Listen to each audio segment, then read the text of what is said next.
A warm welcome. Welcome, dear reader, to St. Mary Mead, a village where the roses climb obediently along the vicarage wall, where the church bells count the hours with a patient, forgiving hand, and where the kettle is always, always on. Here, life follows the reassuring rhythm of tea, gossip, and the gentle drift of pollen through open casement windows. And yet, beneath every well-swept doorstep lies a small, uneasy shadow. Beneath every polite smile, a secret unremembered. Beneath every sunlit lawn, the faint outline of a footprint the villagers have all, most conveniently, agreed to forget. Which brings us to our question, the one that hangs over this narrative like a cloud no one wishes to acknowledge. How does an entire village forget a murder? And what happens when one small, white-haired woman refuses to forget with them? Today's mystery is The Town That Forgot a Murder, a Miss Marple mystery. Section 1. The Bell That Rang Too Softly. It was the third Sunday after Easter, and the bells of St. Mary Mead were behaving impeccably. 6 clear peals from the tower, each one falling upon the village like a blessing that had been rehearsed in advance. The chestnut trees along Old Pasture Lane were half open, their pink candles trembling in a breeze that carried the scent of cut grass, cold stone, and, very faintly, the earthy smell of the churchyard after rain. Miss Jane Marple stood at her sitting-room window, a length of pale blue knitting resting across her lap, and observed the villagers making their unhurried progress toward morning service. Mrs. Price Ridley, in her navy hat with the pheasant feather, Colonel Bantry moving in that stiff, dignified way that suggested his knee was troubling him again. Young Griselda Clement laughing too loudly at something the curate had said. Nothing unusual. Nothing at all unusual. And yet, Miss Marple's small, tidy hands had ceased their knitting for perhaps 30 seconds, and her pale blue eyes, which had always reminded people of forget-me-nots, though rather sharper, had grown very still. For the 7th bell had not rung. It should have. The 7th bell always rang at 3 minutes past 11 on the 3rd Sunday of the month, when the choir began its processional. And it had not. Curious, Miss Marple murmured to her canary, who was named Dickon, and who received most of her important confidences. Very curious indeed. She rose, set aside her knitting, tied on her second-best hat, the one with the pale mauve ribbon, and stepped out into the lane. The air was fragrant with hawthorn.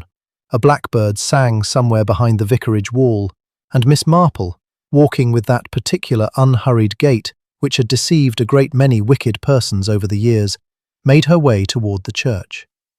She had not yet reached the lich gate when the disturbance she had somehow already anticipated arrived. It came in the shape of young P.C. Hurst, red-faced and running, his helmet askew, calling out something to old Mr. Pettigrew the sexton, who dropped his rake and clapped both hands to his mouth in a gesture that Miss Marple felt was rather theatrical, though perhaps unfair to say so. "In the vestry," P.C. Hurst was gasping. "In the vestry! Oh, Lord! Mr. Pettigrew, you'd best fetch the inspector. It's Mr. Halloway. Dead as... dead!" Mr. Halloway? Miss Marple's small hand tightened almost imperceptibly on the strap of her handbag. Mr. Edmund Halloway had been, the village solicitor. A dry, precise gentleman of 62 years, thin as a reed, and possessed of what Miss Marple privately considered the most dangerous quality a solicitor could have, an excellent memory. He had known everyone's wills, every quarrel, every quietly settled indiscretion of the past 40 years. There was scarcely a household in St. Mary Mead into whose private grief or private greed Mr. Halloway had not, at some point, discreetly stepped. And now he was dead in the vestry, on a Sunday morning, 3 minutes past 11, at exactly the moment when the 7th bell should have rung, and had not. A little knot of parishioners was already forming at the porch, Mrs. Price Ridley speaking rather loudly about "shocking, quite shocking," and the colonel murmuring something about not letting the ladies inside. Miss Marple, who had a knack for being underestimated at precisely the useful moment, drifted around the side path and slipped in through the choir door, which was, as she had expected, unlatched. The vestry was a small, wood-panelled room smelling of hymn books, beeswax, and the faint metallic tang of something less wholesome. Mr. Halloway sat in the tall, carved chair beside the little vestry table, his head tipped slightly back, his spectacles resting neatly upon the open ledger before him. His right hand hung at his side. His left hand, and here Miss Marple grew, if possible, even more still. His left hand was pressed against the small pewter bell which stood upon the table, the little handbell the vicar rang to summon the choir. His fingers had closed around it, as though in his last living moment Mr. Halloway had reached for it, meaning to ring it, meaning, perhaps, to call for help. And had not. The bell that had not rung. "Oh dear," said Miss Marple very softly. "Oh dear, oh dear." She did not touch anything. She looked instead at the little details, the ledger open to a page dated some 23 years ago, the vestry cupboard slightly ajar, a single white feather, most likely from a choir boy's surplice, most likely, though one could never be quite certain, lying upon the flagstones near Mr. Halloway's polished shoe. And upon the table, beside the ledger and the silent bell, a small china teacup, empty, but ringed at the bottom with a faint brown stain. Mr. Halloway, everyone in St. Mary Mead knew, did not take tea. Mr. Halloway took only hot water with a slice of lemon for reasons of digestion. He had been most particular about it for as long as any villager could remember. And yet here, in the vestry, beside his cooling hand, sat a teacup that had held tea. Miss Marple's gaze travelled quite slowly from the cup to the open ledger. She did not lean forward to read it. She did not need to. She had seen enough to know that the entry beneath Mr. Halloway's spectacles was written in a hand older than the current centuries, in ink that had faded to the colour of dried lavender, and that the date at the top of the page belonged to a summer she herself remembered too well. The summer of the fire at Larkspur Cottage. The summer, indeed, when a young woman named Alice Merivale had walked out of the village one evening carrying a small brown suitcase and had never come back. And the village, in its own soft, forgetful, considerate way, had agreed together that she had gone to Canada. There had been no funeral because there had been no body. There had been no scandal because Alice had no family left to make one.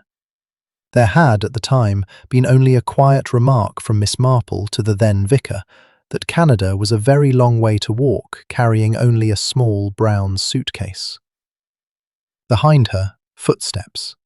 Inspector Slack of the County Constabulary, a man of admirable energy and unfortunate manners, burst into the vestry with P.C. Hurst at his heels and stopped short at the sight of Miss Marple standing quietly beside the body. "Miss Marple," he said, in the tone of a man discovering a spider in his soup. "I might have known. Kindly step outside, madam. This is police business." "Of course, Inspector," said Miss Marple, folding her gloved hands. "Only, I did notice one small thing, and perhaps you would like to know it before it is disturbed." The inspector, who had been burned by that phrase before, hesitated. "Well?" "The bell," said Miss Marple, nodding gently toward the little pewter object beneath Mr. Halloway's fingers.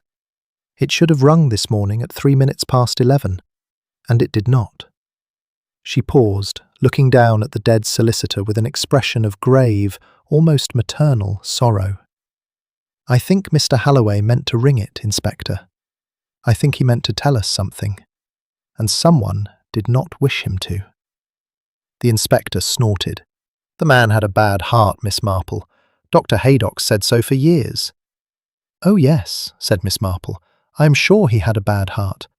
Most of us have, one way or another." She tilted her head very slightly, as though listening to the church rafters. "And I am sure Dr. Haydock will say what he thinks proper. Only, the teacup, Inspector, and the ledger, and the date. If you would be so kind as to look at them before somebody else does." The inspector's eyes narrowed. He glanced at the little china cup with its faint brown ring and at the yellowed ledger open to a page from a summer 23 years gone, and something in his energetic, obtuse face grew, for the first time that morning, uncertain. Miss Marple gave him a small, apologetic smile and drifted out of the vestry, past the murmuring parishioners and back into the innocent sunlight of Old Pasture Lane.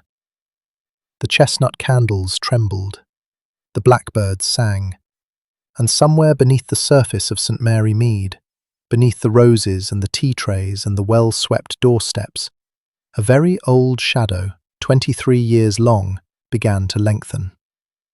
Miss Marple walked home and did not resume her knitting. Section 2. What the village chose to remember. She did not, however, sit down at once.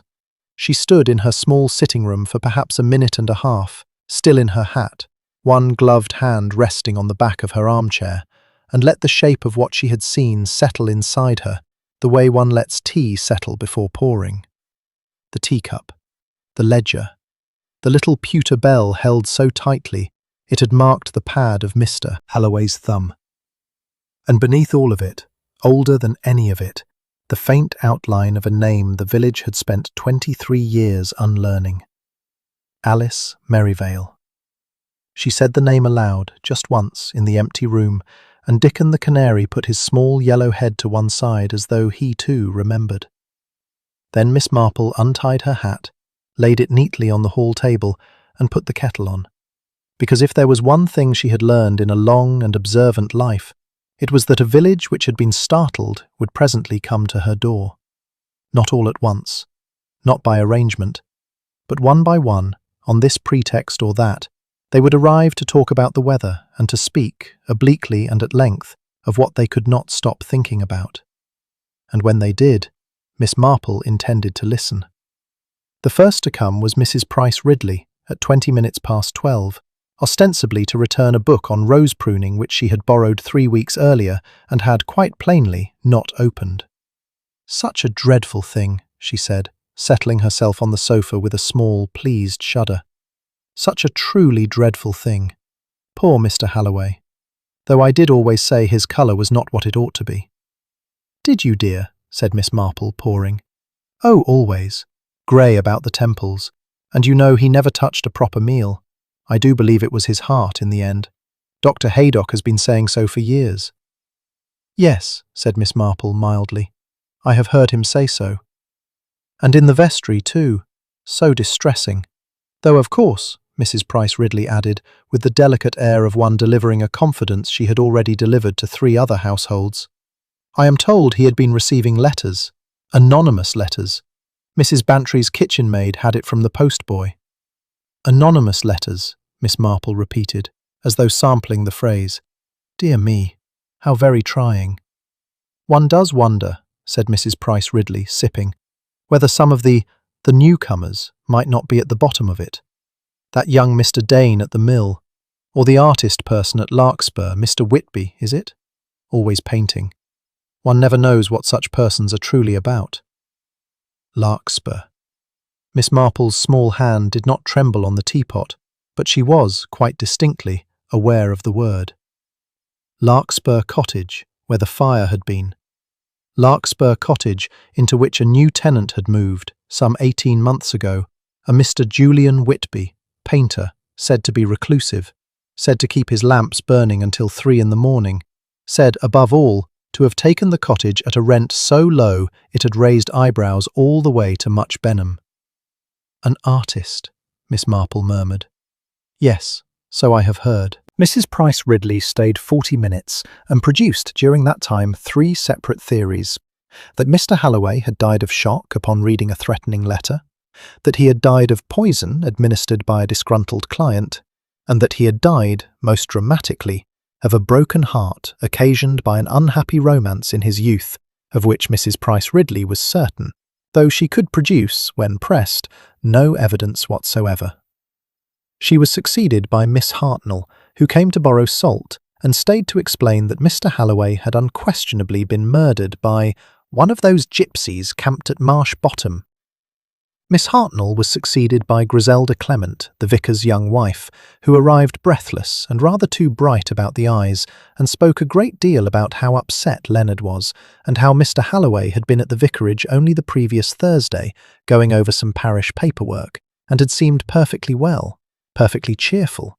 Indeed, had accepted a slice of Griselda's ginger cake, which was almost inedible, but which he had eaten to be polite. "He had ginger cake," said Miss Marple softly. "2 slices," said Griselda, with the melancholy pride of a young hostess whose baking has been vindicated by tragedy. "And tea?" "Oh, tea, of course. He always took tea at the vicarage. He said it was different somehow. He was so kind." Miss Marple set down her cup. It made no sound at all upon the saucer.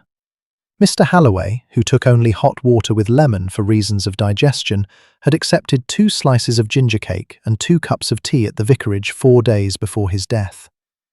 Miss Marple did not remark upon this. She only asked, very gently, whether the vicar had been in the vestry at all that morning before the service. And Griselda, who was not a suspicious young woman, said no. Leonard had come straight from the vicarage, and the vestry had been locked, as it always was, and only Mr. Pettigrew and Mr. Halloway himself had keys. Only Mr. Pettigrew and Mr. Halloway himself.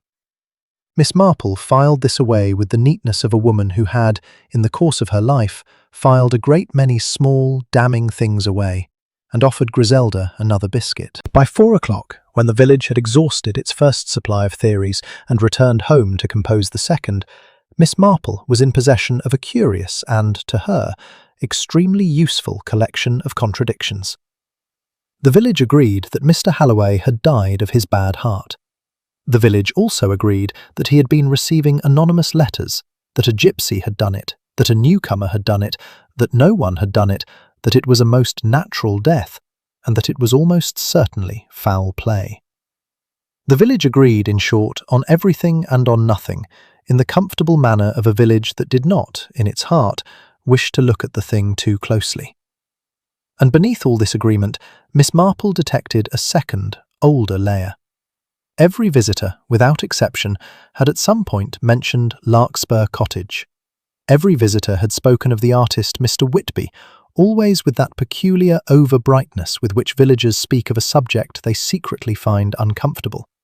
And not one of them, not Mrs. Price Ridley, not Miss Hartnell, not Griselda, not the cook, not the greengrocer's boy who had brought the parsley, had spoken the name Alice Merivale. Not one. 23 years, thought Miss Marple, gazing out at her garden where the wallflowers were coming into a soft brown-gold bloom. 23 years, and they had all agreed to forget her so thoroughly that not even the murder of the solicitor who had known her business could shake the name loose. That, Miss Marple reflected, was really the most interesting thing of all.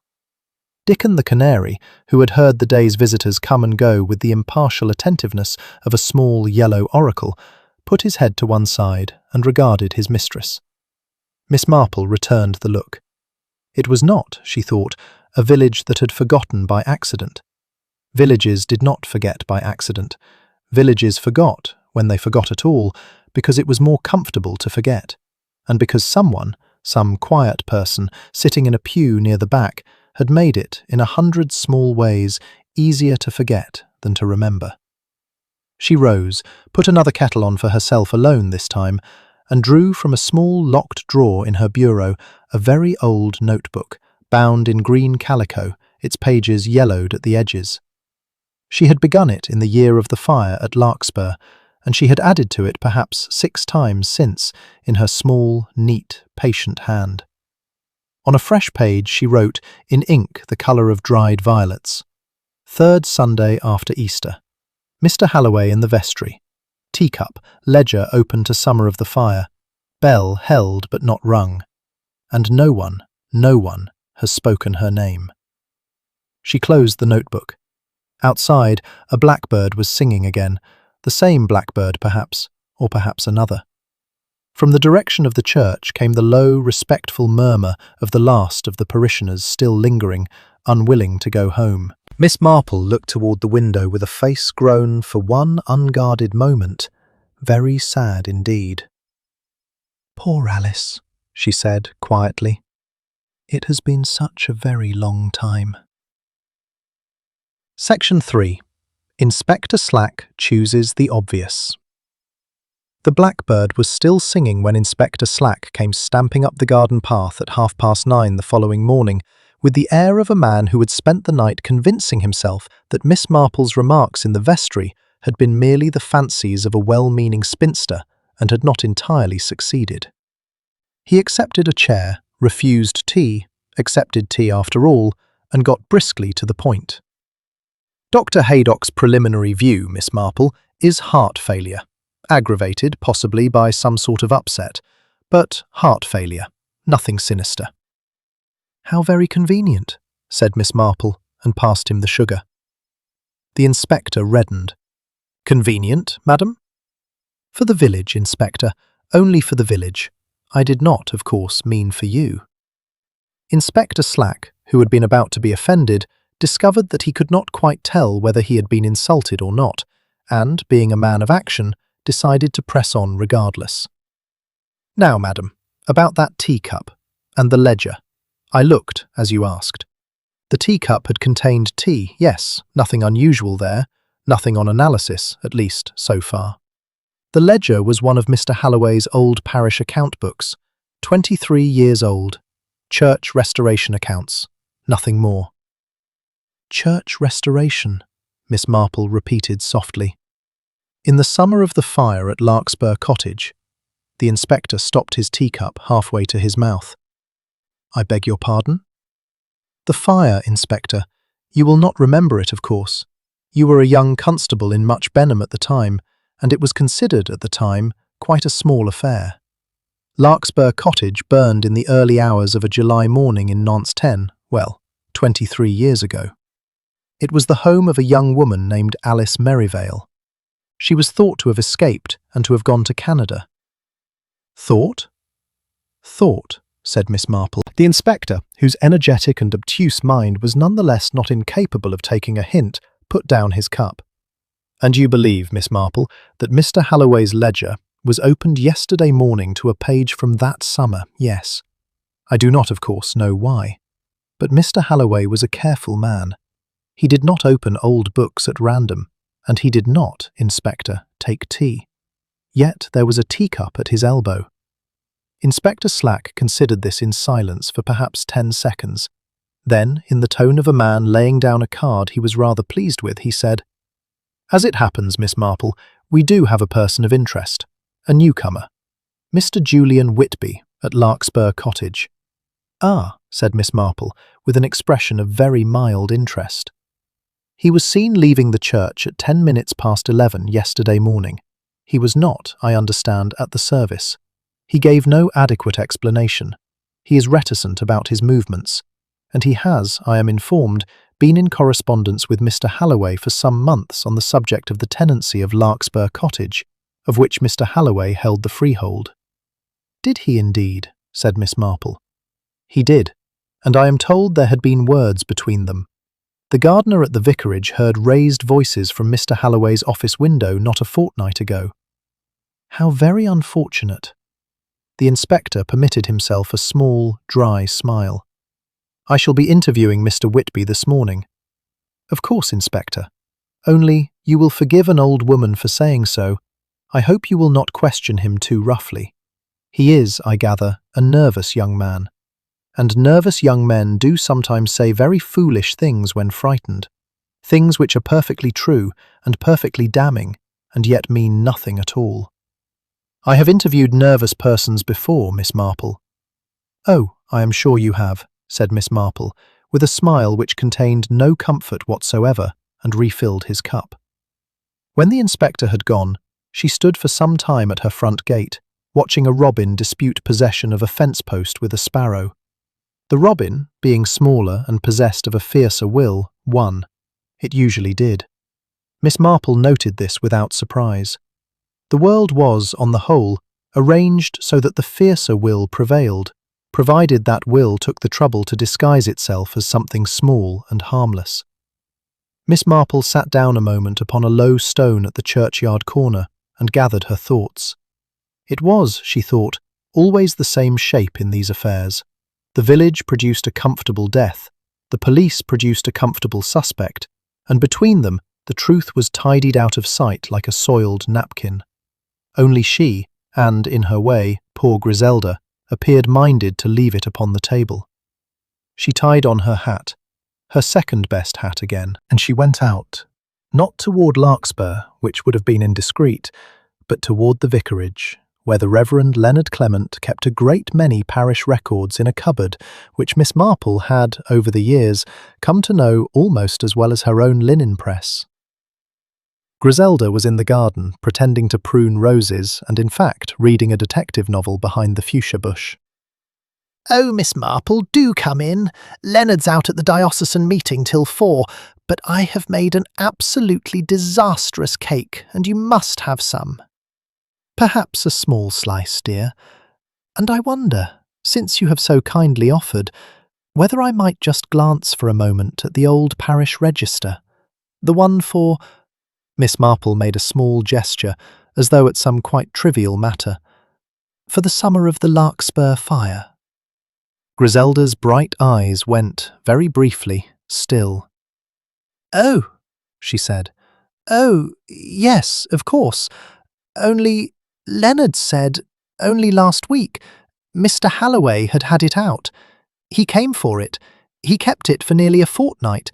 He returned it only on the Thursday, the day he came for tea." "Did he?" said Miss Marple. Her voice was perfectly gentle. "How very interesting. And when he returned it, was he quite himself, dear?" Griselda hesitated. Something in her face, the face of a young woman who was fond of her husband and fond of her village and fond, in her chattering, generous way, of not quite noticing things, passed briefly through several expressions before settling on honesty. "No," she said. "No, he wasn't. He was grey, Miss Marple. Grey about the mouth. And he said a very odd thing. He said, 'Griselda, my dear, if anything should happen to me before Sunday, I want you to remember that the 7th bell must be rung.' And then he laughed, in a funny, sharp way, and said it was a joke, and would I not mention it to Leonard because Leonard would only fuss. And I forgot. Until now." She had begun, very quietly, to cry. Miss Marple took her hand. It was a small hand and a warm one, and it trembled. "There, dear," she said. "There. You have not forgotten now. That is the important thing." She stayed with Griselda for 20 minutes more and drank a cup of tea and admired the disastrous cake and did not once mention Alice Merivale. She glanced on her way out at the parish register. The page for the summer of the fire was, quite unmistakably, missing. A single ragged edge, close cut with a small sharp blade, was all that remained. She glanced, on impulse, into Griselda's little sitting-room mirror as she passed, and was startled quite briefly by her own face. 20 years older than a quarter of an hour before. It would not do. She smoothed her expression quite deliberately into the mildly vague good humour by which she was known throughout the parish, and stepped out into the lane with the composure of a woman going home to knit. Miss Marple walked home along the lane. A cloud passed briefly across the sun. The 7th bell, she thought. And a missing page.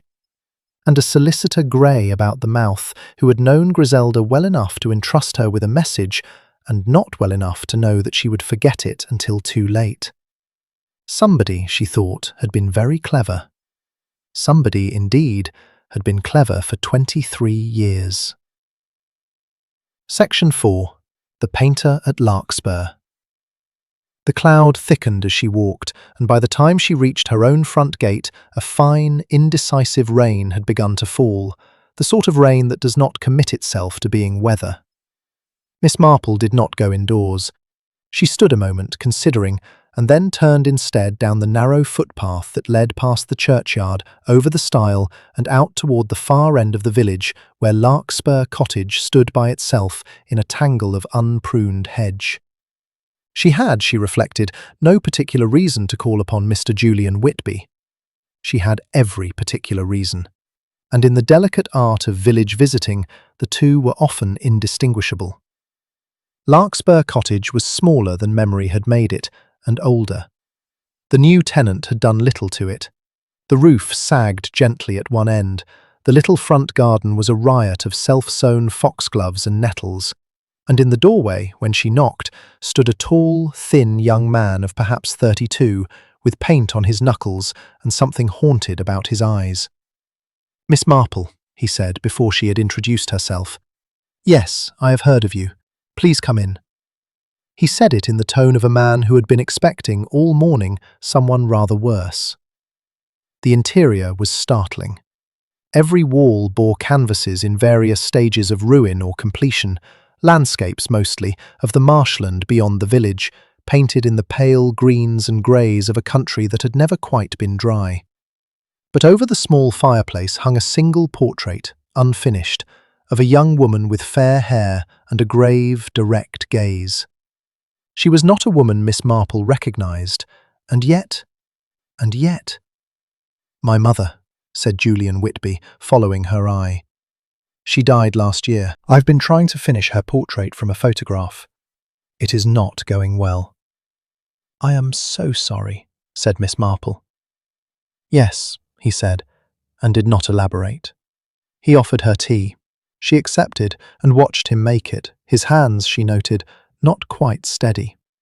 When he set the cup before her, he sat down opposite, folded his long fingers together and said, "Your inspector was here at 8 this morning. He appears to believe I killed Mr. Halloway. I did not. But I understand why he thinks so, and I understand, Miss Marple, why you have come. So perhaps we may save each other some time." "That is very kind of you, Mr. Whitby." "I quarrelled with Mr. Halloway. That is quite true. I quarrelled with him because he refused to sell me this cottage. He would not even discuss it.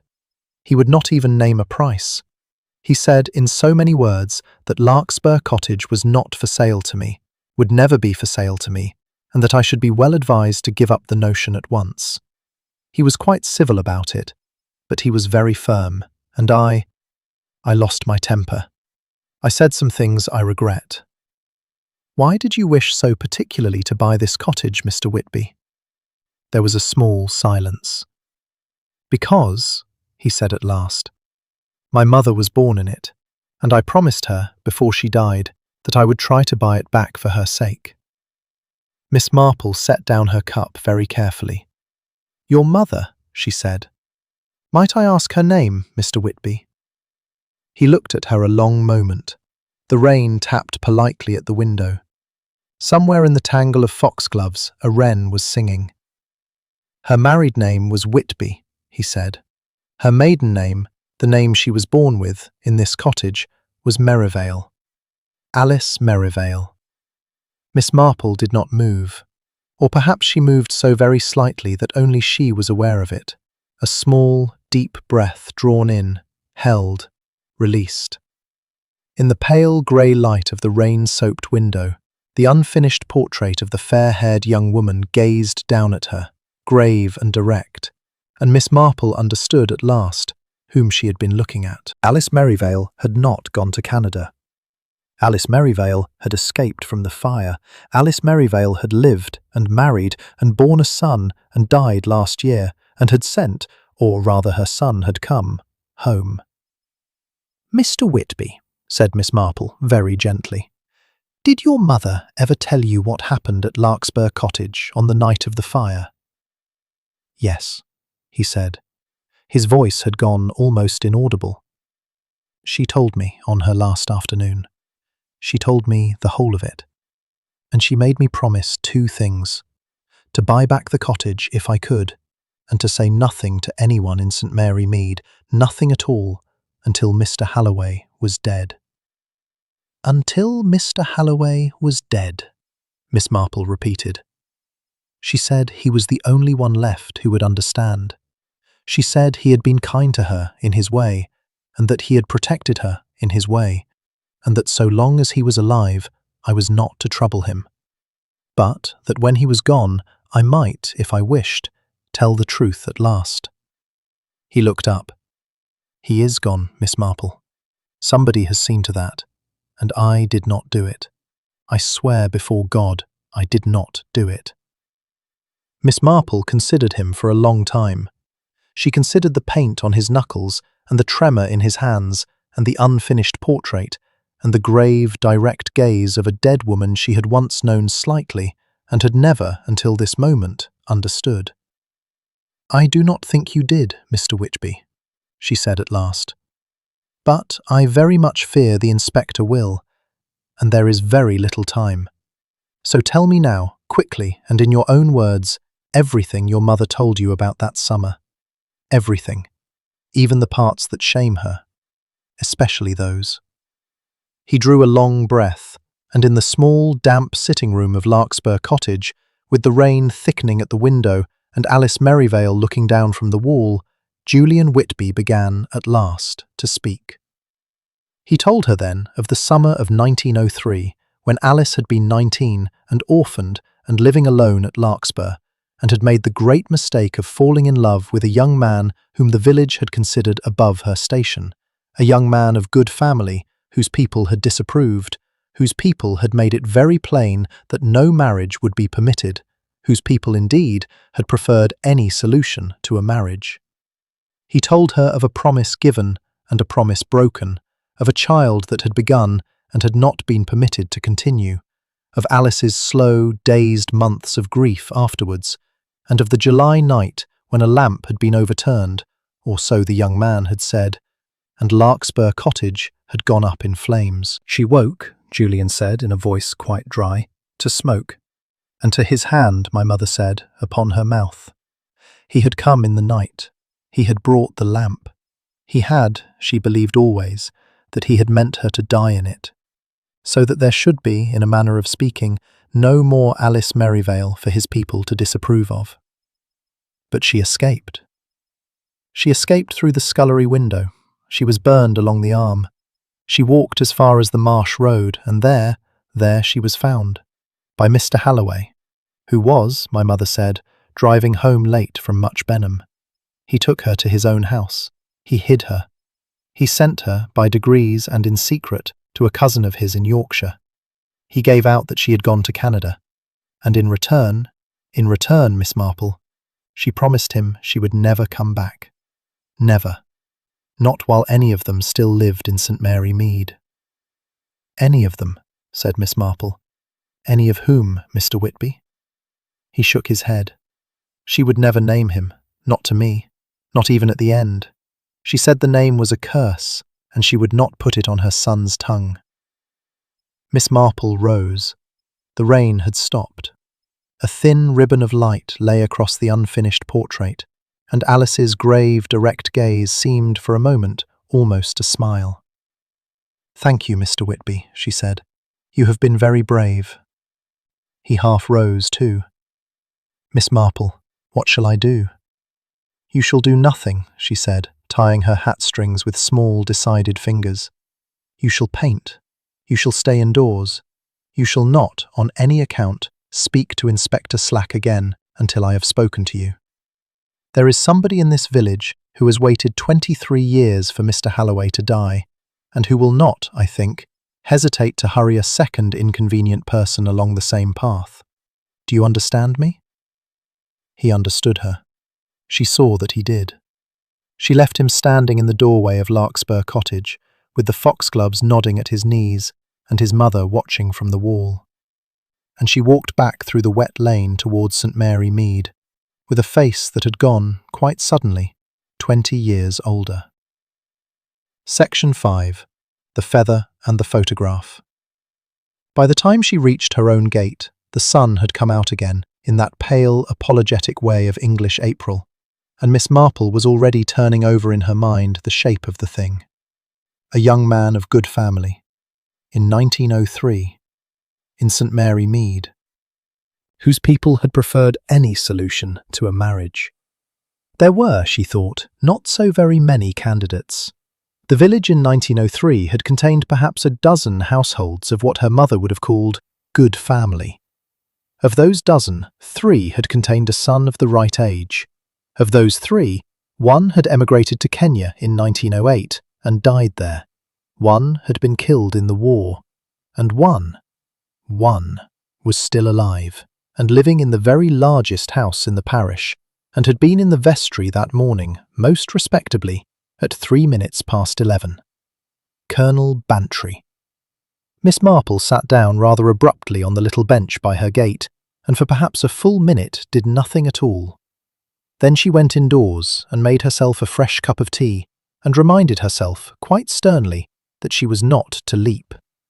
The Colonel had been in the vestry, but so had Mr. Pettigrew, and so had the vicar, and so had, she counted them off on her fingers, Mrs. Bantry, briefly, to fetch the flower vases, and young Dr. Sandford, who had lately taken over Dr. Haydock's practice for 2 afternoons a week, and Mrs. Price Ridley, who had gone in to complain about a draught. In the 10 minutes before Mr. Halloway had been discovered, at least 6 persons had been in or through the vestry, and any one of them, with sufficient nerve, might have done what had been done, or not done, rather. For Miss Marple was becoming increasingly certain that what had been done had been very small. A cup of tea, offered in kindness, and in the tea something quite ordinary, something that did not, in a hurry, resemble poison. She wrote down in her green calico notebook on a fresh page, Question. Not who was there. Everyone was there. Question.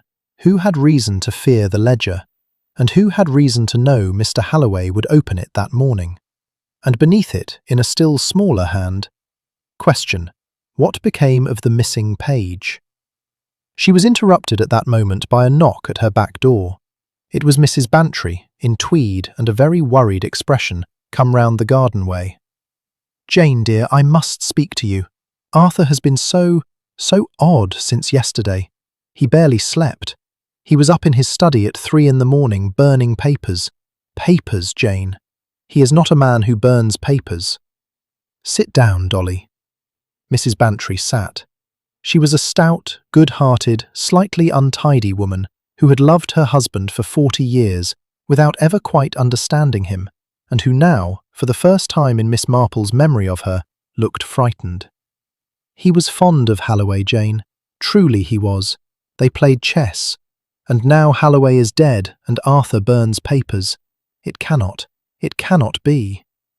Dolly, said Miss Marple, taking her hand, tell me, when Arthur was a young man, before you married him, was there ever any talk in his family of an attachment, an unsuitable attachment? Mrs. Bantry stared. Then, quite slowly, some of the colour left her broad, honest face. There was a girl, she said, long before me. His mother told me once, in the strictest confidence, a village girl. His mother had put a stop to it. There had been talk of a child, I think. His mother spoke of it as of an illness he had recovered from. I never asked Arthur. It seemed unkind. Do you remember her name? No, his mother would not use it. She only called her that unfortunate creature. Mrs. Bantry looked up. Jane, you cannot think. Arthur would not. He would not. I do not know what to think yet, Dolly, said Miss Marple, and this, at that moment, was almost true. But I want you to do something for me. I want you to go home and to be quite ordinary with Arthur, and to say nothing of this. And I want you, if you can, to find out what was in the papers he burned. Even a single scrap, even one word. Mrs. Bantry nodded whitely and went. That afternoon Miss Marple did 2 things. She walked first to the churchyard and stood for some minutes at the vestry door and looked down at the flagstones just outside it. And there, in the crack between 2 stones, half hidden by moss, she found what she had rather thought she might find, a second white feather. Not, this time, from any choir boy's surplice. It was longer and stiffer and slightly curved at the tip. The kind of feather that comes from the trimming of a lady's hat. A hat, for example, such as Mrs. Price Ridley wore, or such as half a dozen of the older ladies of St. Mary Mead wore on important Sundays. She placed the feather carefully in a small envelope and marked it in pencil. Second feather. Vestry threshold. To be considered. The second thing she did was to walk on, past the church, to the little cottage where old Mr. Pettigrew the sexton lived alone with a very old dog. Mr. Pettigrew had been sexton at St. Mary Mead for 41 years. He had been sexton at the time of the fire. He had, indeed, dug the little grave for the child that Alice Merivale was said to have miscarried in the spring of 1903, a grave which stood at the far corner of the churchyard, marked only with a small stone that bore the single word, infant. He was in his garden when she came. He straightened, shading his eyes. "Miss Marple." "Mr. Pettigrew, I have come to ask a question I ought to have asked 23 years ago. Forgive me." He waited. He was a stooped, weathered man with sharp, small eyes, and he did not offer her a chair. "On the night of the fire at Larkspur Cottage, did any person come to you afterwards and ask you to record a burial? A burial that was not, perhaps, quite what the record was to say?" The sharp, small eyes did not blink, but something in the leathery old face went very still. "I am an old man, Miss Marple." "You are. And Mr. Halloway is dead, Mr. Pettigrew. Whatever he asked of you at the time, he cannot protect you from it now. Only I, perhaps, can." He looked at her. Then, very slowly, he sat down upon an upturned bucket and put his hands on his knees and said, "There was a coffin, Miss Marple. Small. Weighted. I did not ask what was in it. Mr. Halloway told me it was a matter of mercy. He was a good man. I trusted him. I buried it that night by lantern in the far corner, and I wrote in the register. I wrote what I was told to write. Alice Merivale, spinster of Larkspur Cottage, died in fire, this parish." She paused on the return walk from Mr. Pettigrew's cottage at the small stone marked infant, and stood a moment beside it in the fading afternoon. It was a very small stone. It had cost, she thought, someone very little to set it there, and everyone in St. Mary Mead very much, though they had none of them known that they were paying. Miss Marple stood very still. The motif, the little bell, the tea, the feather, had shifted again, and was showing her, at last, a shape she could almost read. Not a girl who had escaped, not only. A grave that held no girl. A ledger, 23 years old, that contained the exact false entry of her burial. And somewhere in the village, perhaps in the study of the largest house, a small pile of paper ash. "Thank you, Mr. Pettigrew," she said, and her voice was very kind. "You have carried this a long while. You may rest now." Section 6. Cracks in the respectable facade.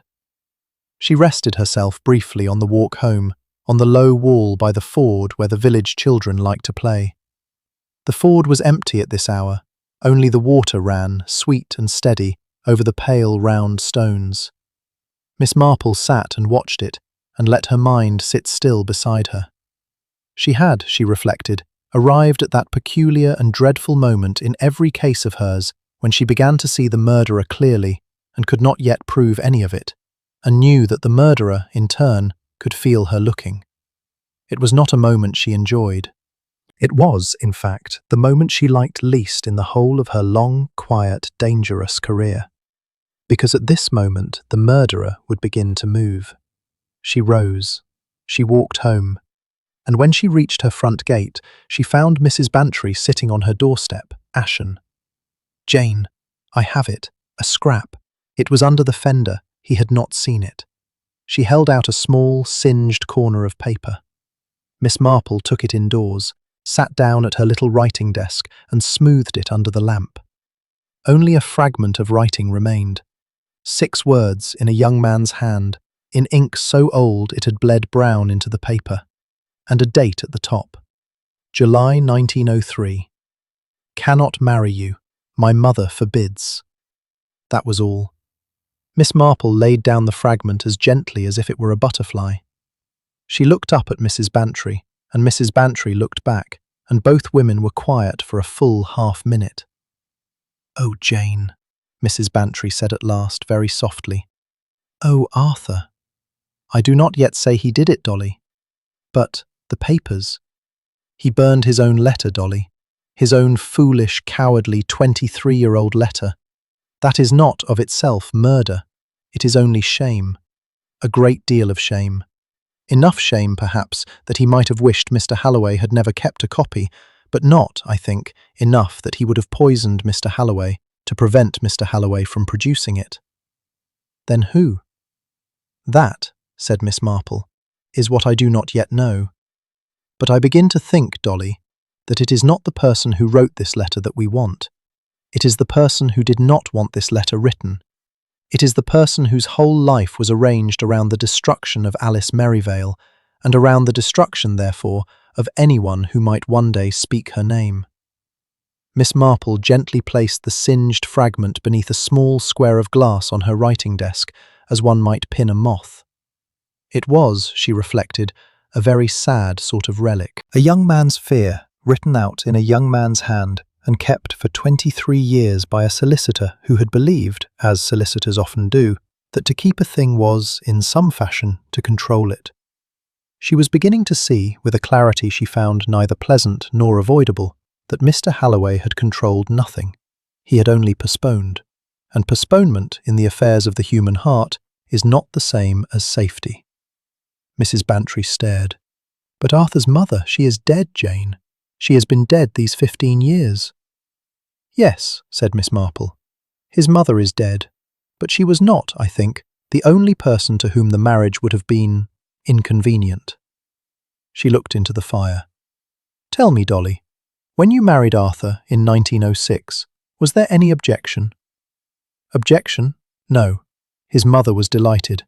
She said—" Mrs. Bantry hesitated. "She said I was a proper wife for him at last." "At last?" "Yes."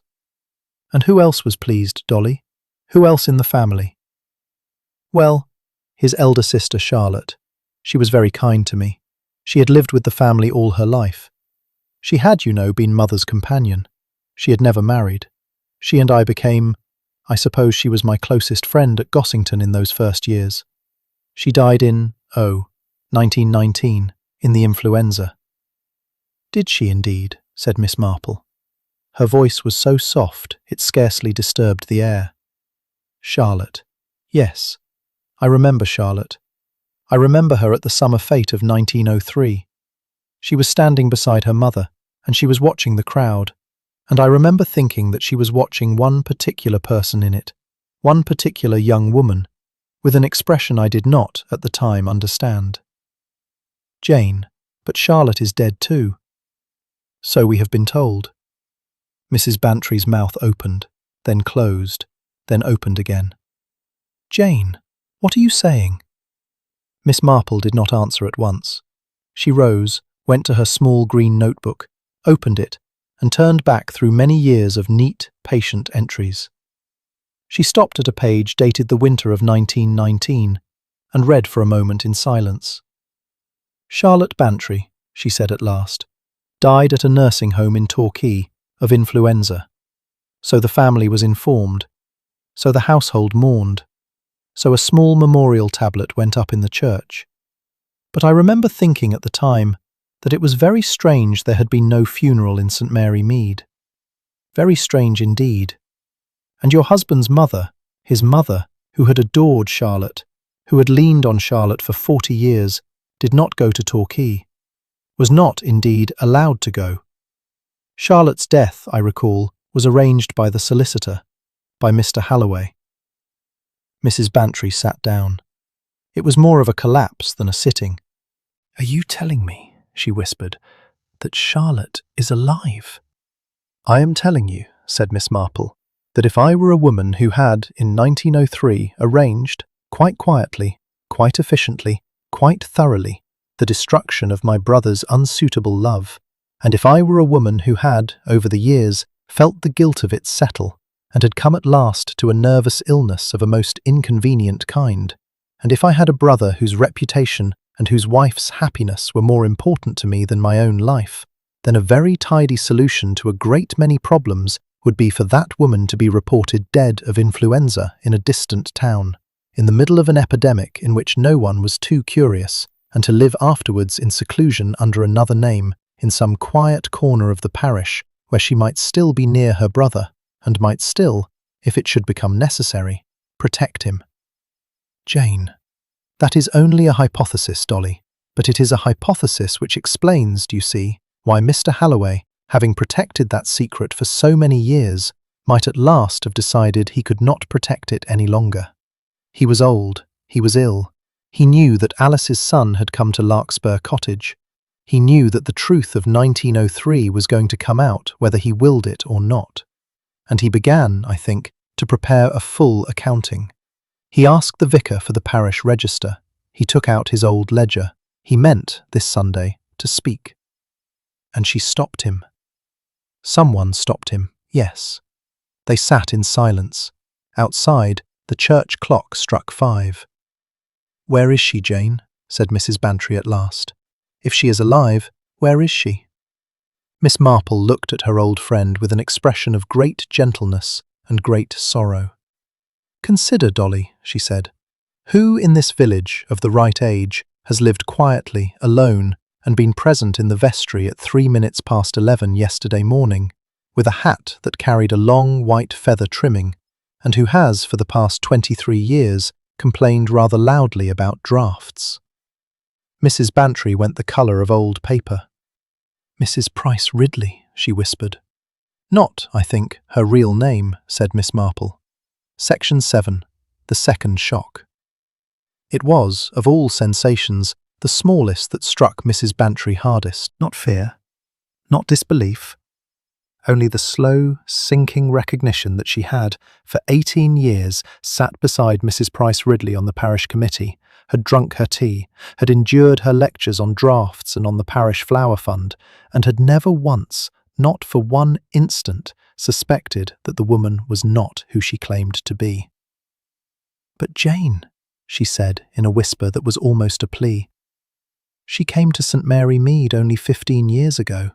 She came with a widowed pension, and letters from—" "Letters from her solicitor," said Miss Marple gently. "Which solicitor, Dolly?" Mrs. Bantry closed her eyes.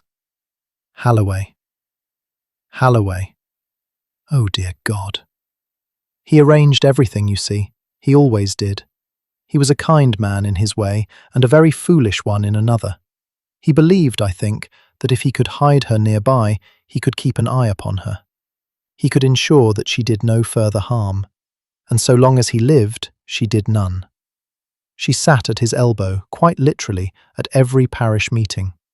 She was, in a sense, on parole to him, and he to her. Mrs. Bantry pressed her hands to her face. And when he decided to speak, then his parole of her ended, and hers of him ended, and she, poor, terrible woman, did what she had done once before. She removed the inconvenience. At this moment, from beyond the sitting-room window, there came a small, discreet sound, the click of a garden gate. Miss Marple did not turn her head.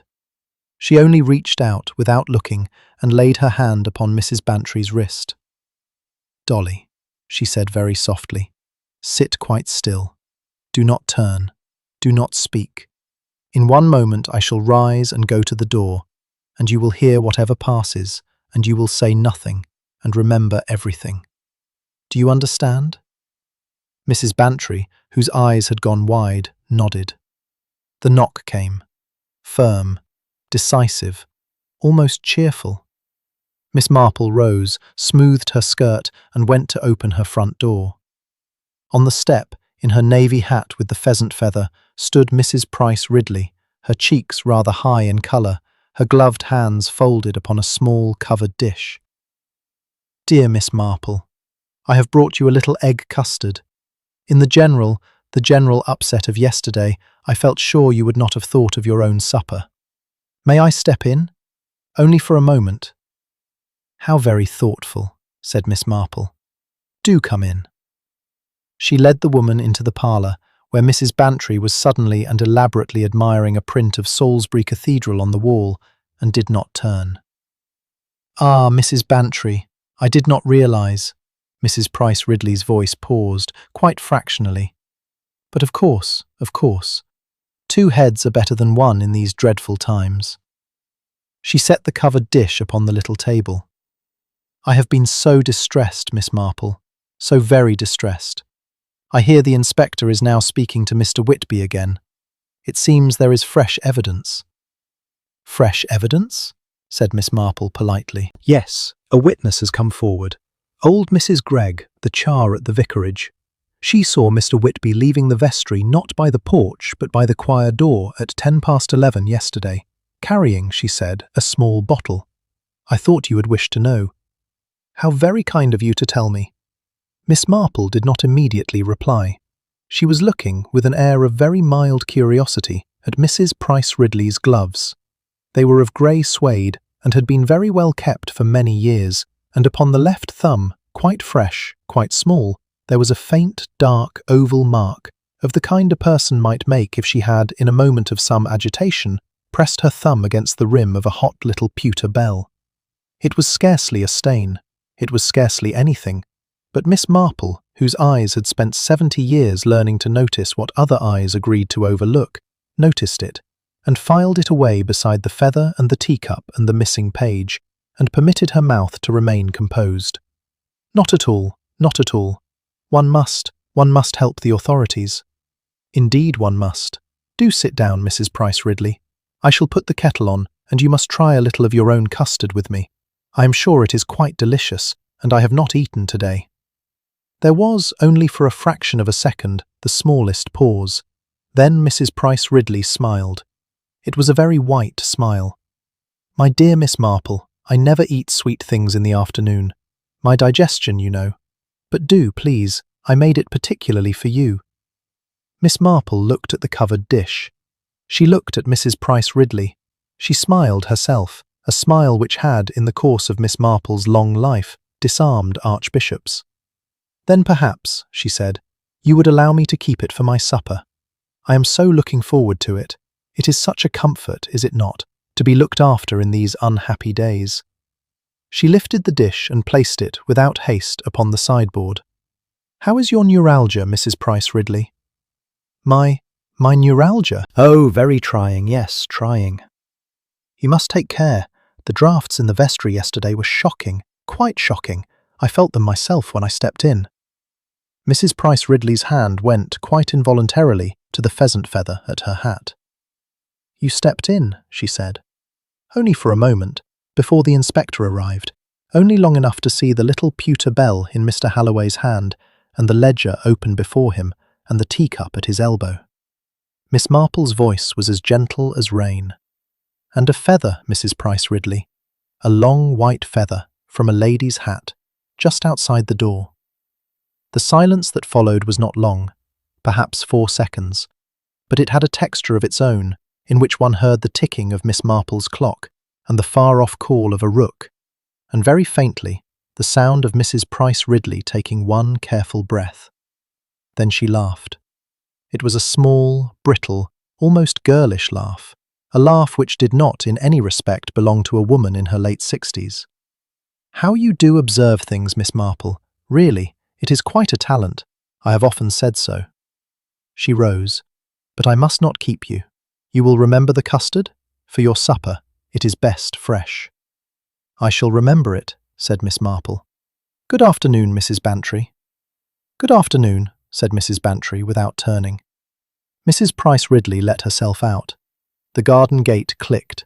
Her footsteps went briskly away. Miss Marple stood in the middle of her parlour for perhaps 10 seconds.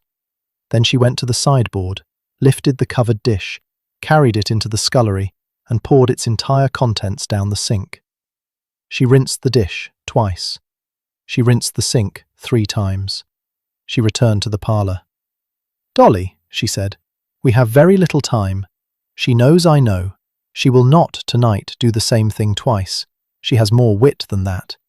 She will do something quite different. And there is one person in this village she now must silence before he speaks. Not you, not I. Mr. Whitby. Larkspur, Mrs. Bantry whispered. Larkspur, yes. Come, Dolly, fetch your coat. We must find the inspector first, and if we cannot find him, We must, God help us, find Mr. Whitby ourselves.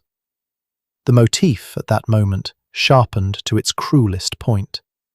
For as the two ladies hurried down the garden path and out into the lengthening afternoon, from the church tower there came, clear, deliberate, and utterly out of its proper time, the single, calm stroke of the 7th bell. Somebody in the empty church was ringing it. Section 8. Miss Marple's Quiet Test. They stopped, both of them, in the middle of the lane. The stroke did not repeat. One clear note, and then only the wind again, moving in the hedges. Mrs. Bantry's hand had closed convulsively upon Miss Marple's arm. "Someone in the church," she whispered. "Yes," said Miss Marple. Her small, pale eyes had gone very level. "And it is meant for me, Dolly. It is a message. It is a piece of theatre. She has read her Christie, as our Mrs. Price Ridley, or whoever she truly is, and she believes I shall come running to the church, which is why we shall not. But, Mr. Whitby, Larkspur, now, quickly."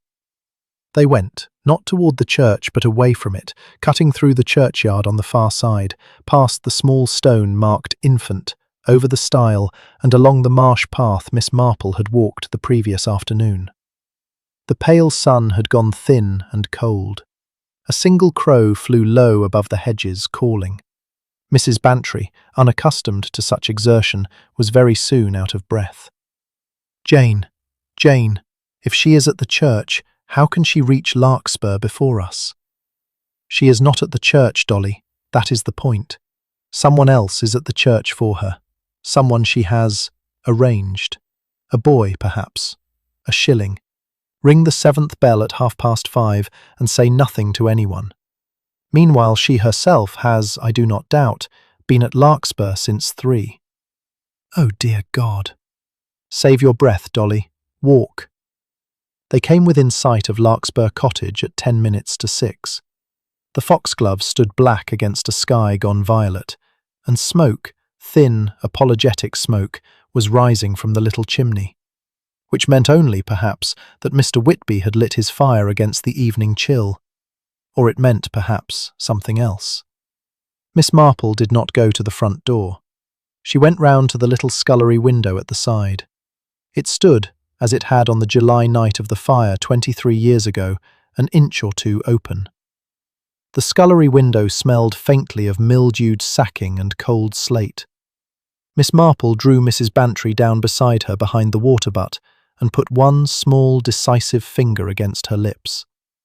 Inside the kitchen, the conversation continued in the awful, courteous cadence of two people who both know precisely what is being weighed between them, and neither of whom will name it. Every so often, the little bottle beside Charlotte Bantry's elbow caught the last of the light through the window, and looked, for a fractional instant, almost pretty.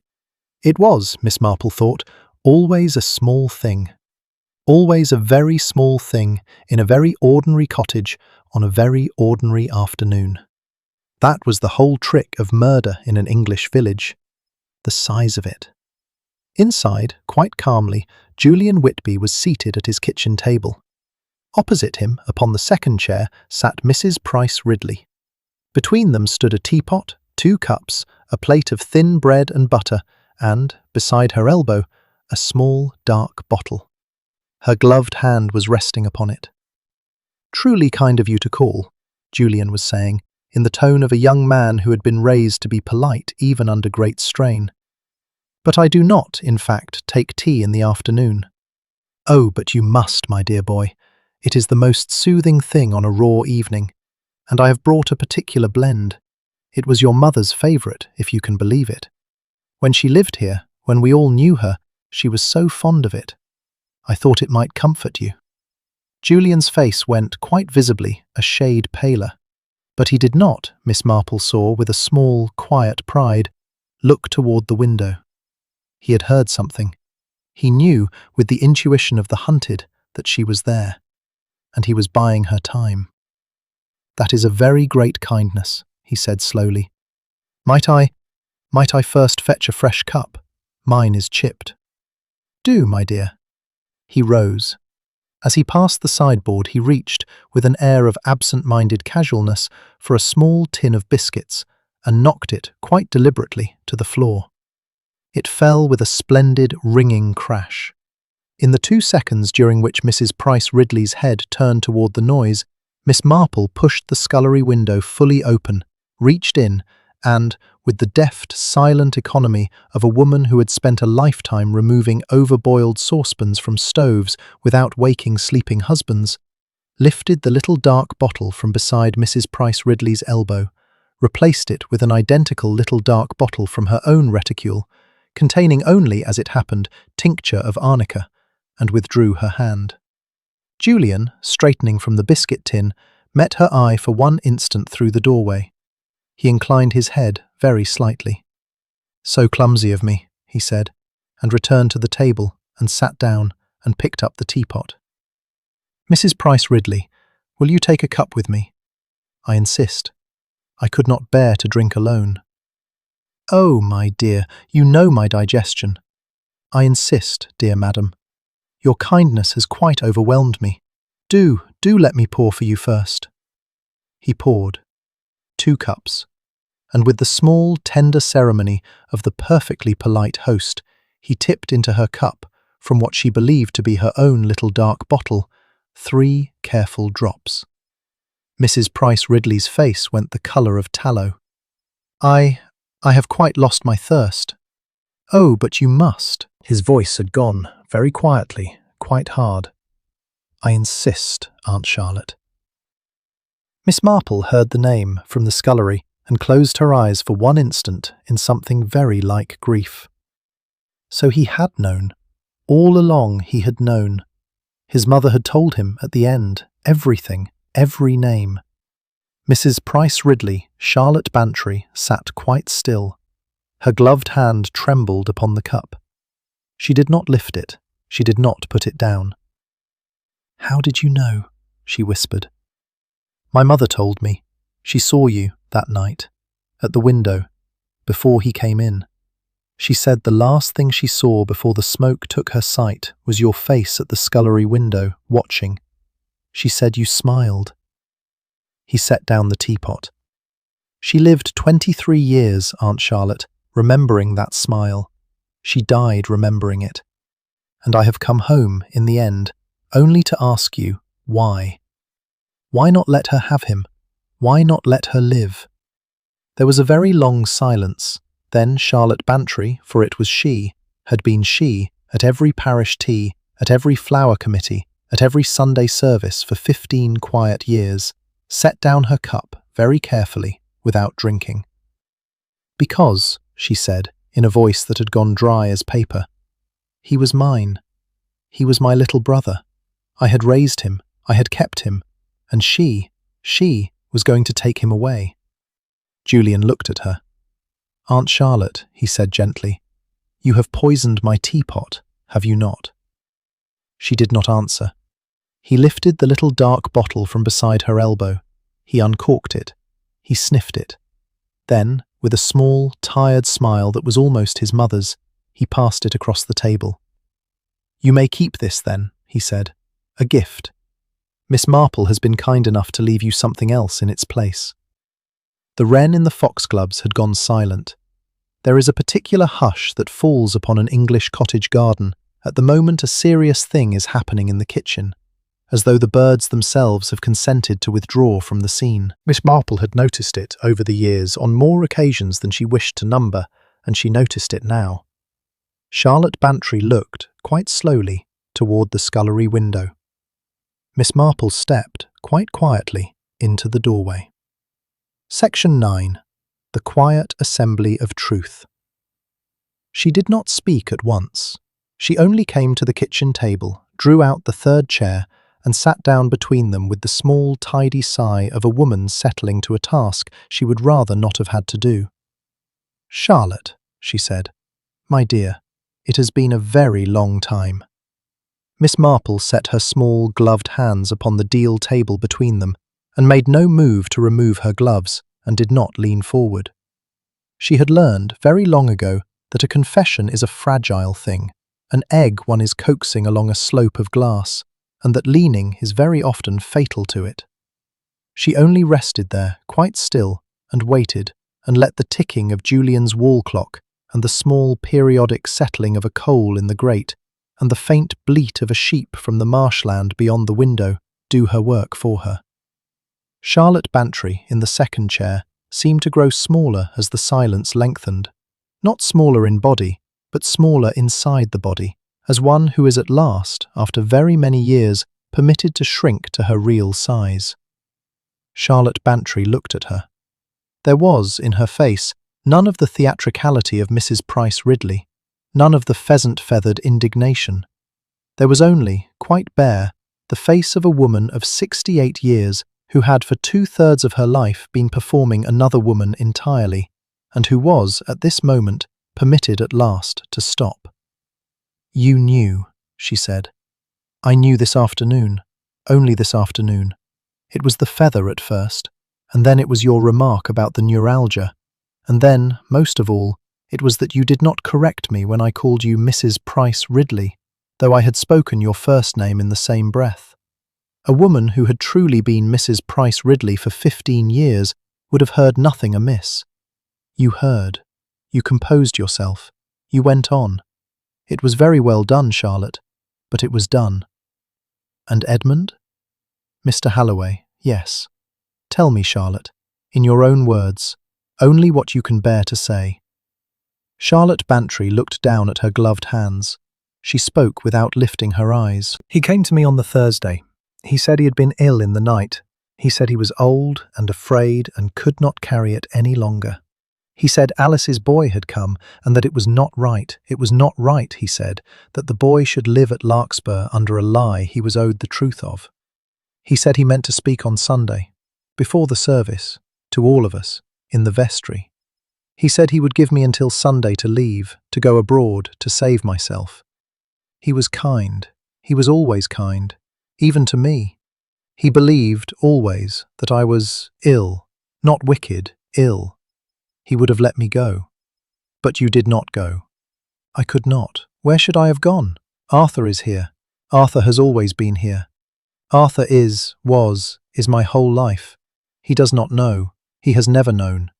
His mother and I, we told him only that the girl had gone. He suffered. He grieved. He married Dolly. He was happy. If Edmund spoke, Arthur would learn what I did, what I truly did, and I could not. Her voice broke. She did not weep. It was worse than weeping. It was the small, dry sound of something that had been held together too tightly for too many years and had simply, at last, given way. "So on Sunday morning," said Miss Marple, "you went early to the vestry. You made him tea from the little kettle he kept for the choir, and you put into his tea a very small measure of something he had, all his life, been prescribed for his own heart. Was it not so? Digitalis, perhaps. Not much, only enough. Only enough. You sat with him while he drank.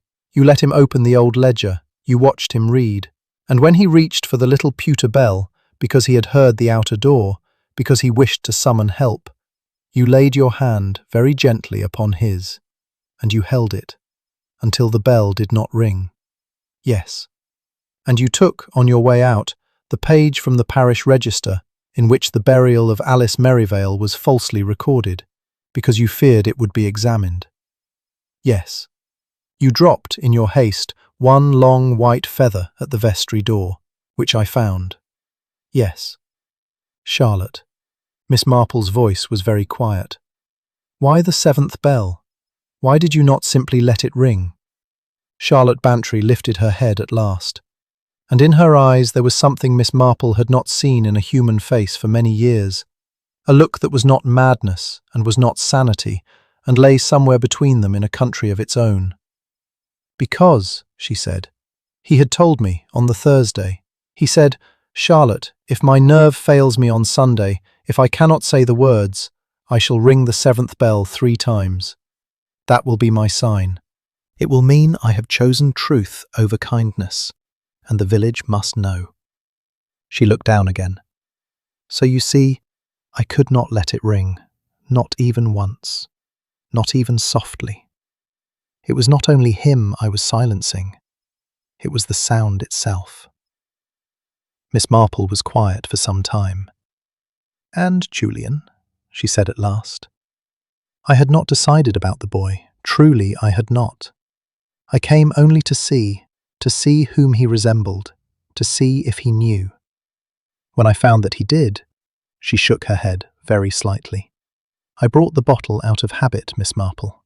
Out of habit. It is what one has, is it not, when one has done it once? It becomes what one carries." "Yes," said Miss Marple. "It becomes what one carries."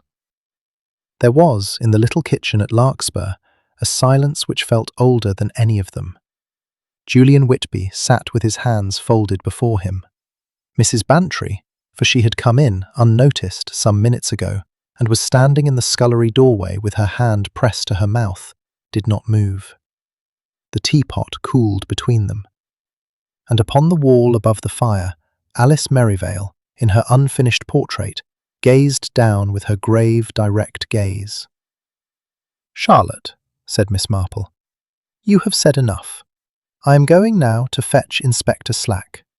You will remain here, and Mr. Whitby will remain with you, and Dolly will remain with you also. You will not, I am quite certain, attempt to leave. You are, I think, very tired." "I am very tired," Charlotte Bantry said. It was almost a whisper. "I have been very tired for 23 years. Miss Marple rose. She did not touch the woman. She did not need to. At the door she paused and turned. "Charlotte, one thing. Did you know, that Sunday morning, that he had told Griselda about the 7th bell also? That he had made, in effect, a second copy of his sign?" Charlotte looked up very slowly. "No," she said. "I did not know." Neither did he, I suspect, quite mean her to remember. But she did. And that, Charlotte, only that, is what has undone you. Not I. Griselda Clement. A young woman you have always considered too silly to matter. Charlotte Bantry did not answer. She only, for the first time in all that long afternoon, wept. Miss Marple walked out into the violet dusk to find the inspector. Section 10. The Reveal in the Vicarage Drawing-Room. The inspector was not, as it happened, difficult to find. He was standing at the church door, hat in hand, in a state of considerable irritation, demanding of P.C. Hurst, who, exactly, had rung the 7th bell some 3/4 of an hour earlier and vanished before anyone could catch him. He turned at Miss Marple's approach, with the expression of a man on whom the last straw was about to fall. "Miss Marple, if this is another of your—" "Inspector," said Miss Marple, quite gently, "I have your murderer. She is at Larkspur Cottage. She has confessed. If you will bring P.C. Hurst and come with me at once, we shall settle the matter tonight. Only, Inspector, I would ask a favour." He stared. "A favour? That when we bring her back to the village, we do not bring her by the front lane. That we do not, for a little while yet, use her true name in the hearing of any villager. Only until I have spoken to Colonel Bantry. He has borne, though he does not know it, a great deal. He should hear it, I think, first, and privately, and from someone who is fond of him. It is a small thing, Inspector, but I ask it." The inspector, who was not an unkind man beneath his energetic and obtuse manner, looked at her for a moment. Then he nodded, once. "Very well, Miss Marple. Lead on." She led on. An hour later, an hour of quiet, businesslike efficiency, in which Charlotte Bantry was placed under arrest, without protest and without spectacle, was driven quietly to Much Benham by a route which took her nowhere near Old Pasture Lane, and was seen only by 2 very startled hens and a somnolent farm dog. Miss Marple sat in the drawing-room of the vicarage, with a small fire burning, and Dolly Bantry beside her, and Colonel Bantry opposite, and the Reverend Leonard Clement standing at the mantelpiece with his young wife's hand in his. The lamps at the vicarage were lit early that evening. Griselda had drawn the curtains and had, without being asked, brought in an extra shawl for Dolly Bantry, and had set the tea things upon the small round table by the fire, and had then, with the discretion of a young woman rapidly acquiring wisdom she had not been born with, taken herself as far as the doorway and no farther. The Colonel had been told. He had been told everything. He had sat, at first, quite rigid, and had said nothing. Then he had risen, very quietly, and gone to the window, and stood there for some minutes with his back to them. Then he had returned, and sat down, and taken his wife's hand, and had said, in a voice that was almost his own, "Charlotte, I always wondered. Sometimes I almost thought, and I never allowed myself to think it, because to think it was... "I know, Arthur," said Miss Marple. "Alice," he said. And that was all he said, for a long while. At last, when the fire had settled and the tea had been poured, and Griselda had, with an unwonted and lovely tact, brought no ginger cake but only plain bread and butter, Miss Marple set down her cup and spoke. "You will forgive me, all of you, if I put it plainly. It will be easier so. 23 years ago, Alice Merivale of Larkspur Cottage was loved by young Arthur Bantry, and she loved him. She was carrying a child of his. Old Mrs. Bantry, Arthur's mother, forbade the marriage. Charlotte Bantry, Arthur's elder sister, went further. Charlotte determined that Alice should not merely be sent away, but should be removed, erased. She did not, I believe, intend it as murder at first. She intended at first only to frighten Alice into leaving. She persuaded Arthur to write a farewell letter, that letter, Arthur, of which you burned the last fragment on Sunday night. She had Alice's cottage set alight one July evening. She was at the window herself, watching, and Alice's dying eyes saw her there. But Alice did not die. Alice escaped. And it was Mr. Halloway, Edmund Halloway, the young solicitor of the family, who by chance was on the Marsh Road that night, who found her and hid her and sent her, in secret and at great personal risk, to a cousin in Yorkshire. He told Charlotte and old Mrs. Bantry that Alice was dead in the fire. He caused Mr. Pettigrew to bury an empty, weighted coffin under Alice's name. He gave the family what they wanted. But he preserved always in his private ledger the true record of what had been done, because he was, in his way, a man of conscience, and he could not quite bear that the truth should perish altogether. Alice lived. She married a good man in the north whose name was Whitby. She bore a son. She kept her promise never to return to St. Mary Mead. She died last year and told her son at the end all of it. Her son came home, to Larkspur, only to Larkspur, wishing only to have back the little cottage in which she had been born, and to paint her portrait in it, and to lay her memory to rest. But between the fire and the son's arrival, another thing had happened. Charlotte Bantry, in the year 1919, suffered a collapse. Her guilt, for she had, whatever she was, a soul, had begun to work upon her. She saw things. She heard things. Old Mrs. Bantry, by then failing, could not manage her. Mr. Halloway, who by this time knew too much of the family to abandon it, arranged what he thought was a mercy. Charlotte was declared dead of influenza in Torquay. In fact, she was placed, under the name of a distant relation who had genuinely died, Mrs. Price Ridley, in a small nursing establishment in Cornwall, and later, when she seemed calmer, permitted to return quietly to St. Mary Mead as that person.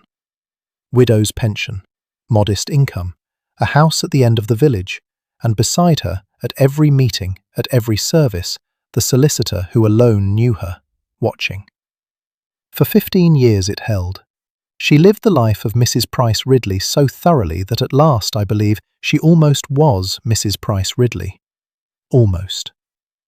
And then Alice's son came to Larkspur, and Mr. Halloway grew old, and he saw at last that he had built his kindness upon a lie, and that the lie was going to come out whether he permitted it or not. He resolved to make a clean breast. He warned Charlotte. He gave her time to flee. She did not flee. On Sunday morning she made him tea from his own kettle and dropped into it a very small measure of his own heart medicine, a dose that in a man of his condition was as fatal as a bullet, and left no trace that the country doctor would look for. She sat with him. She let him open the ledger to the page that condemned her. And when he reached, dying, for the 7th bell, his agreed signal to the village that he was choosing truth over silence, she laid her hand upon his and held it, and the bell did not ring. She took the incriminating page from the parish register. She dropped, unnoticed, one long white feather at the door. She walked out into the sunlight of Old Pasture Lane and became once more Mrs. Price Ridley. This afternoon, realizing I had begun to see, she attempted twice to remove me. Once with a poisoned egg custard. Once, when that failed, with a poisoned pot of tea at Larkspur, intended in fact for Mr. Whitby, and by that means for me also had I drunk with him. Mr. Whitby, cleverer than any of us, and braver than any of us, saved his own life and hers together by a small feint with a biscuit tin. And Charlotte Bantry, at the end, drank nothing, and confessed everything. Miss Marple stopped. The fire ticked. Colonel Bantry looked, for the first time in perhaps 40 years, like a young man. A young man in an old man's face, and grieving. "Alice," he said. "Only that." "She forgave you long ago, Arthur," said Miss Marple. "She forgave you before she died. Her son knows it. Her son has come, in a manner of speaking, on her behalf, to forgive you again. That is the meaning of the 7th bell, I think. Not accusation, absolution." The colonel put his face in his hands. Outside, in the churchyard, the wind moved through the yew trees. Section 11. The Village That Remembered. There is, in the life of a village, a certain hour after a great trouble, when the trouble is not yet forgotten and is no longer being spoken of aloud, when the world holds itself carefully, as one holds a cracked cup. St. Mary Mead entered that hour on the Wednesday morning after Mr. Halloway's funeral, and remained in it, quietly, for several weeks. The funeral was well attended. All the village came. Mr. Halloway's coffin was carried by 6 of the older men, Colonel Bantry among them, though he had aged in 3 days by 10 years, and was set in the churchyard not far from the small stone that read, "Infant."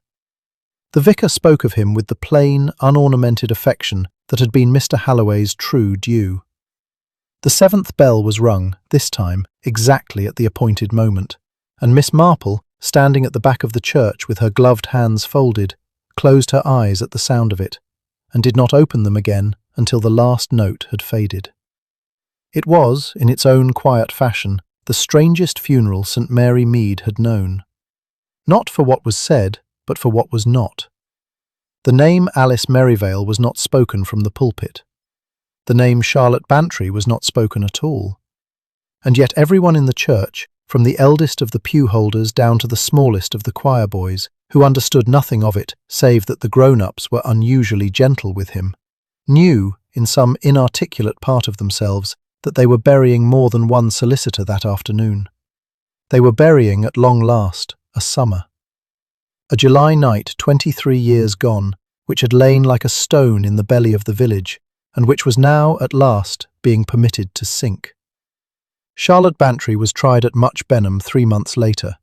She did not defend herself. She spoke, when required, in the voice of a woman who had, at last, no further interest in what became of her body. The jury, being humane, and being aware, for some things do come out, of her long illness, returned a verdict which sent her not to the gallows, but to a place where she could be kept safely and quietly for the rest of her days.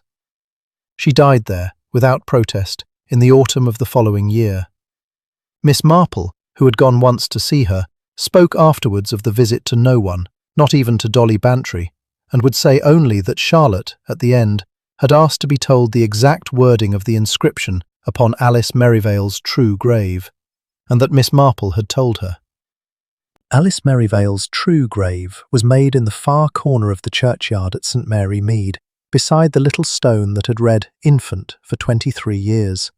Julian Whitby paid for the stone himself and chose the wording himself, and would not permit anyone to see it until it was set. It read only, "Alice Whitby, née Merivale, of this parish, 1884-1925.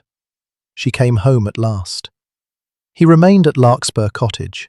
Julian Whitby returned, some months later, to painting the marshland, but with a new quietness in his brushwork, as though the pictures themselves had learned to breathe. He sold one, in the autumn, to a small gallery in Salisbury. He sold another, at Christmas, to Colonel Bantry, who hung it above his study fireplace and never afterwards spoke of it, but was seen, more than once by his wife, to stand before it in the early morning, with his hand pressed lightly against the frame. He finished the portrait of his mother, and hung it in the little parlour, and let anyone who wished come in and see it. Many of the older villagers did. Some of them cried. Some of them said nothing at all, and only stood a while and went away thoughtful. Colonel Bantry came once, alone, and stayed a long time. What passed between him and the young man in the small, paint-smelling room, neither of them ever said. But when the colonel came out, he shook Julian's hand for perhaps 30 seconds, and Julian said, quite steadily, "Thank you, sir. She would have wished it." And the colonel, who was a man of few words in the best of times, said only, "Yes." Dolly Bantry did not, at first, know how to behave. She had loved her husband for 40 years, and now she found that a small, cold room in his history had opened. She entered it in her way. She did not press him. She sat with him in the evenings and knitted, and let him be quiet, and by degrees he came back to her. It was not the same marriage it had been. It was, in some ways, a better one. Old marriages, Miss Marple thought, are sometimes strengthened, not weakened, by the admission at last that a room exists.